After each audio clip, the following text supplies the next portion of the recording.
So what are we witnessing? We're witnessing Brexit in Britain in 2016, the referendum. We have witnessed the election in the United States.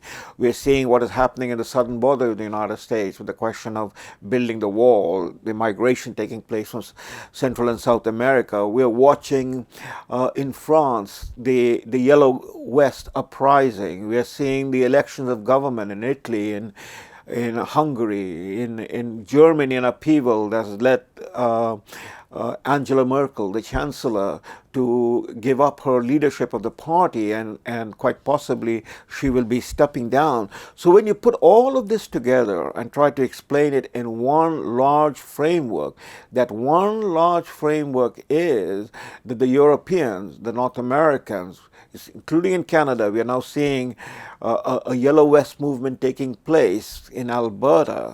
We are seeing what happened in the election in June of 2018 in Ontario, sweeping away the Liberal Party of Ontario from having run 4 consecutive majority government to a non-party status. This is an eruption in which the people literally are saying enough is enough. We want our country back. We want our traditions and culture as we have known them and as we have built our lives around them. All cultures are not equal. Never has been. And the idea that all cultures are equal is an oxymoron. I wrote a book about this. I wrote a book called Delectable Lie, a liberal repudiation of multiculturalism. And I discussed in the book what is the fundamentally flawed premise of multiculturalism. The entire argument of multiculturalism rests upon the premise that all cultures are equal. And anyone with any degree of critical thinking will say to you that this is not true. The culture of the Taliban, the culture of the Bedouins and nomads of North Africa or Sahara or the Arabian desert, the culture that accepts female genital mutilation or promotes polygamy, is not a culture that is equal to a culture that is based upon the rights of individual freedom, the culture that has landed man on the moon, that has decoded the DNA. So, where does this idea of all cultures being equal come from? This is not based on anything that is true in terms of cultural anthropology or history or sociology. It is simply political expediency that led to this idea in Canada almost 50 years ago, to the notion that all cultures are equal. Well, people ask me, why did you call your book Delectable Lie? Well, delectable means something that is pleasing, something that is seductive, something that you accept without too much thought behind it. And so the lie that all cultures are equal is a very pleasing thought, is a very seductive thought. It's again back to the idea of political expediency, that in a society that is basically multi-ethnic, which is what Canada is, which is what United States is, these are open societies, societies that have been built by people coming from different parts of the world and coming together on some fundamental principle that they accepted or they created, that is the constitutional framework. And these countries were put together around certain principle. In the case of Canada, the idea that pulled Canada together was God, Queen, and country. The notion that Sir John A. Macdonald wrote into the BNA Act, which was his notion, peace, order, and good government. Peace, order, and good government. And Canada is a child of Western civilization. The great movement that created the West, I can go back to the Middle Ages, and then come forward in time. And the culture that evolved is what I might say a liberal culture. That is a culture of freedom. Not a big L liberal, a small L liberal. A small L liberal that emphasizes individual freedom, individual liberty. Okay. So this was a culture, this was the compact, this is the social contract that John Locke wrote about. This is the liberal culture where people came and out of their own initiative and enterprise and innovation built this country, which today in the 21st century is one of the most envied countries in the world, where others want to come and has come. And in the last 50 years, Canada opened its door to immigration from around the world, from the British Commonwealth and beyond. And people came here. I came here. I am an immigrant. But the question is, at what point you are no longer an immigrant, or you keep on insisting all your life and the lives of your children and grandchildren going forward that you are all immigrants. If that is true, then there is no bonding culture. There is no glue that makes a country a civilization. So I, who came here as an immigrant, at a point when I swore my loyalty by placing my hand on a sacred book and said, and took the oath of being a Canadian, at that point in time, I'm no longer an immigrant. And I don't speak as an immigrant. I speak here as a Canadian. And that would be true also in the case of the United States. So this culture to which I then belong, or to which I assimilate, is the liberal democratic culture based upon the fundamental principles and notions of individual rights and freedom, which is now embodied in our charter, the Canadian Charter, or in the case of the United States, it is embodied in the United States Declaration of Independence and in the Constitution. But then to turn around and say all cultures are equal and we accept all cultures, then we make a dog's breakfast out of our own charter, our own culture. And that's where the problem lies, and that's where we have arrived. Multiculturalism is a delectable lie because it dissolves that fundamental culture which built Canada.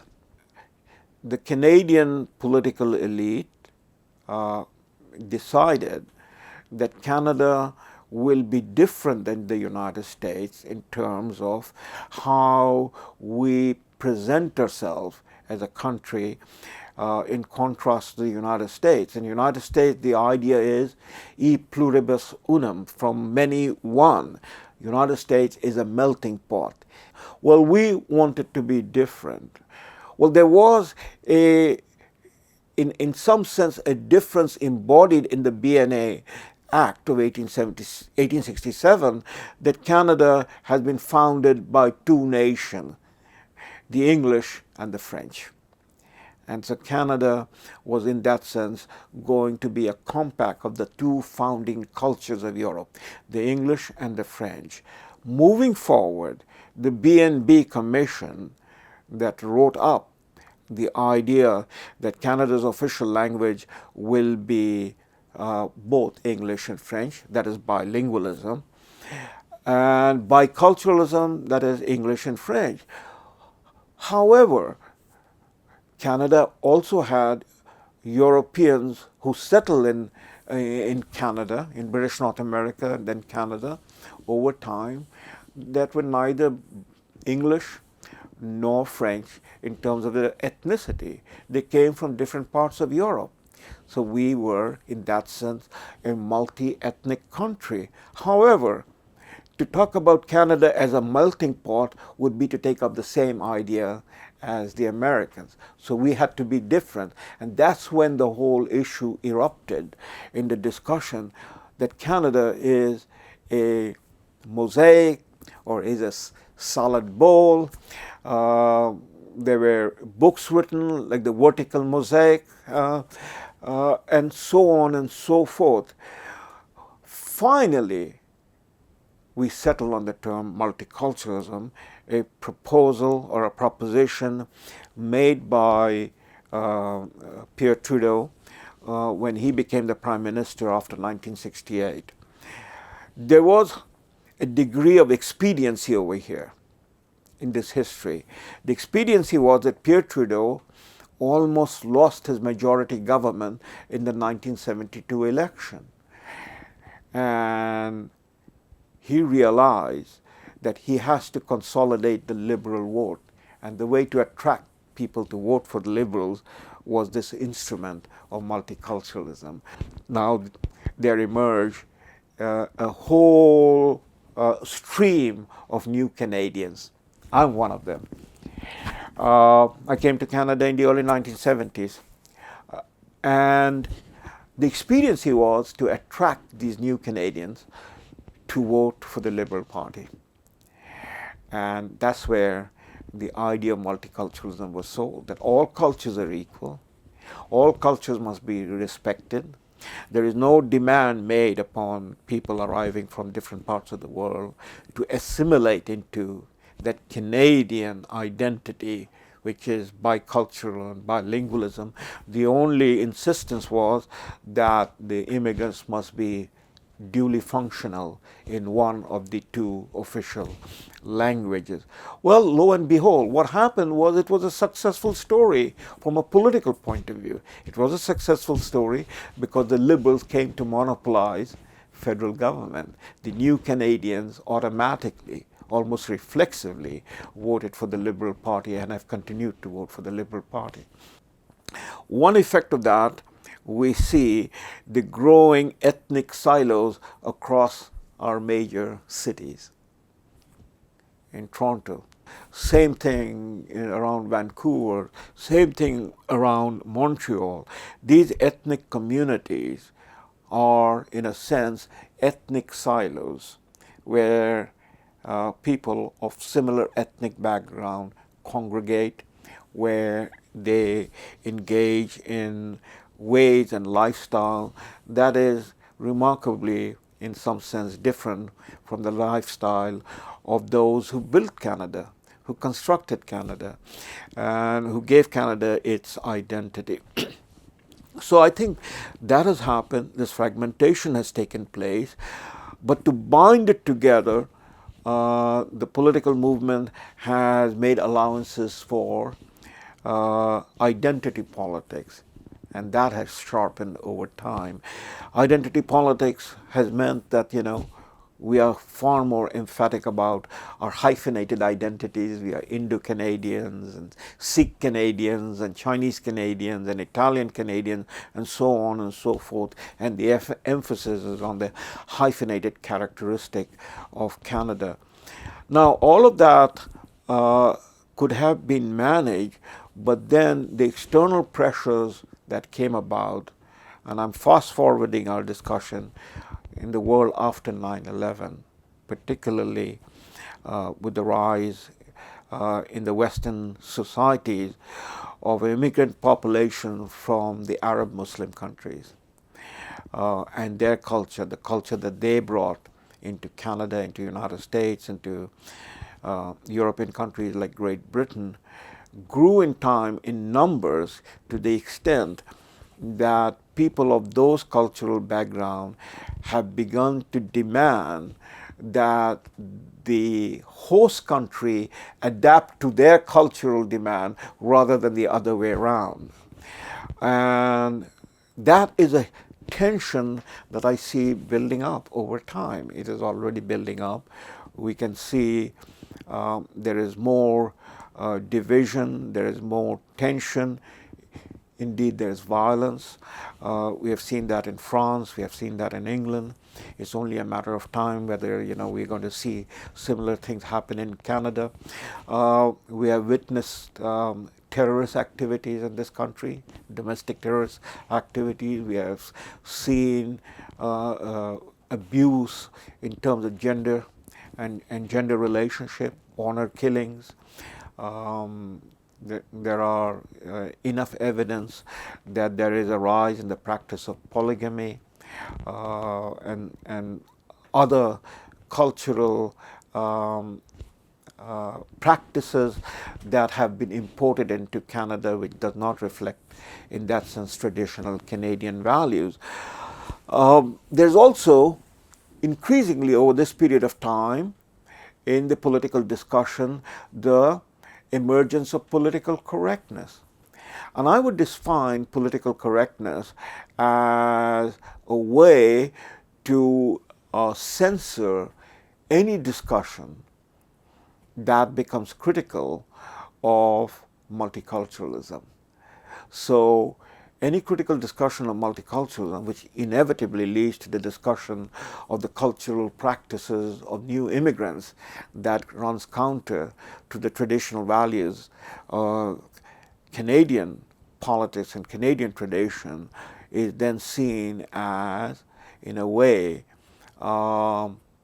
bigoted, racist, or is defined as that, as bigoted and racist, and the discussion is stopped. So political correctness has been a suffocating result or the unintended consequence of multiculturalism. The worst terrorist act before 9/11 was the Air India bombing, carried out by Canadian citizens of Indian origin, Sikhs, in British Columbia. Now, if you sit and reflect upon it, this particular incident, you will note that the Canadian government and the Canadian political leaders of all political parties, Liberals, Progressive Conservatives at that time, and the New Democratic Party, willfully remained blind to what was happening in Canada in terms of Sikh politics, and didn't want to in any way take action to repress or punish or hold them responsible in any way before they went on ultimately to plant a bomb in an Air India Boeing 747 that led to the death of over 320 Canadians of Indian origin. Why did that happen? Well, it happened because all our politicians were trolling for electoral votes in the communities where these people were operating. They were going into the community, they were going into the temples, they were going into the community centers looking for votes. And looking for votes meant to turn a blind eye on anything that they were doing could damage, ultimately, Canadian politics and its relationship with another country, in this case, India. Now, that has become far more aggravated since 9/11, with the rise in numbers of people of Muslim background. Now, I am a Muslim myself, but the numbers have increased dramatically over the period of last 20, 25 years. Now, as these numbers increase, they become a key factor in domestic electoral politics, and the politicians are moving towards these people to win them over, to vote for the political parties. However, any politics, democratic politics, is an exchange relationship, is a transaction. And the new immigrants of Muslim background, as their numbers grow, under the basis of the idea of multiculturalism as a policy and now as a charter right, they're going to demand that their cultural and their traditions be not only respected, but their demands be met. And those demands are being made. They're going to be made. And one of the demands, or a multiple of demands, that is coming forward from this segment of Canadian population is introduction of Sharia. There's already a demand or a notice that has been put forward that there will be an Islamic Party of Ontario. We already see one of their demands have been adopted, and that is Motion 103. That is, any critical discussion of Islam or Muslim or anything that the Muslims in Canada feel is insulting to their religious tradition, to their holy book, to their prophet, be proscribed, be declared Islamophobic, and come under, in terms of the Human Rights Code, hate speech law, and therefore be open to prosecution. In other words, censorship. That is the slow erosion of our right to free speech. So this is what we are going to see, and this is going to be amplified, and this is going to be magnified. This is happening in Europe. This is going to happen in Canada. It's already happening in Canada in terms of Motion 103.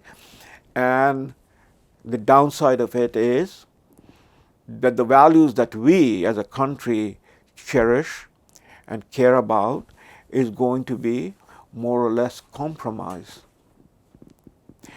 The big question for Canadians then is how much they're going to accept, how much they will allow their own tradition and their own values to be, in that sense, compromised or subordinated to the demands that are being made by cultures, people of cultures that are incompatible with those values that built Canada. If I was in any position of counseling in the public conversation of what should be done, I would be recommending that we should seriously consider how to amend our charter and repeal Section 27 of the charter. There was a Canada, and that Canada was a free and open society, a Canada that respected individual rights, embraced people of different ethnic backgrounds, welcomed them, and still welcomed them, and that was a Canada before multiculturalism. And that Canada in no way undermined anybody's personal way of living, personal lifestyle, what they chose to eat, what books to read, how to dress, so on and so forth. Those are at the personal level. Those rights are fully protected under the notion of individual freedom. But the idea of multiculturalism is a move away from the respect of individual freedom to the respect of group identity and group right.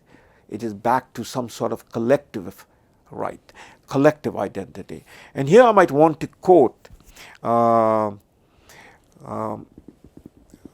Rabbi Jonathan Sacks, who says the following in one of his more recent books on the subject of multiculturalism. This is what he says. He says, liberalism is about the rights of individuals. Multiculturalism is about the rights of groups, and they are incompatible. Rabbi Sacks has it precisely right. The two cannot operate together. There cannot be individual freedom if group and collectible rights and privileges and customs and traditions are at the same time respected. Then the individual simply becomes the cog in the collective system. So we have to decide which is going to be prevalent, which is the more important. And the way out of this dilemma that we have brought upon ourselves is revoking or repealing Section 27 of the Charter.